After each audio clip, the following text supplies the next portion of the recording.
చేసి ఎలక్షన్స్ సక్రమంగా జరిగే విధంగా చూడండి. అంతేగాని మీకు కొవ్వుంది అని చెప్పి ప్రతి ఓడిని కూడా ఇయ్యకపోతే వెదవంటే నా కొడకలారా తొక్కు పెట్టి దార తీస్తారు, చీరి ఎండాడేస్తారు జనం.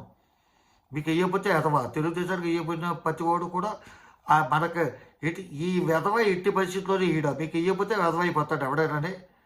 రేపు బూతులకు వచ్చి చెప్పండి నా కొడకలారా, మీకు క్లస్టర్స్ ఉన్నాయి, బూతులు ఉన్నాయి, ఈ కమిటీలు ఉన్నాయి, ఆ కమిటీలు ఉన్నాయని చెప్పి చెప్పండి. అప్పుడు చూసుకుందాం ఎవడైనా. నేను తెలుగుదేశానికి ప్రాణం కోసిన కట్టలో ప్రాణం అంటే నేనైతే ఓటేయను. మీ ఎబిలిటీ ఉపయోగించండి. నా అవసరాలు నాకు ఉన్నాయి, నేను అవసరాలు లేదని చెప్పండి. నా అవసరాలు నాకు ఉన్నాయి, నా అవసరాలు తీరుతారా? ప్రత్యేకించి కామెంట్ చేయరావు, నువ్వు తీరుతావా? దీనికి సమాధానం చెప్పండి. మిగతా వివరాలు, ఈ కంప్లైంట్కి సంబంధించిన వివరాలతో ప్రత్యేకమైన వీడియో చేసి నేను పెడతాను. ఉంటాను. నమస్కారం. రామోజీరావు. జై హింద్.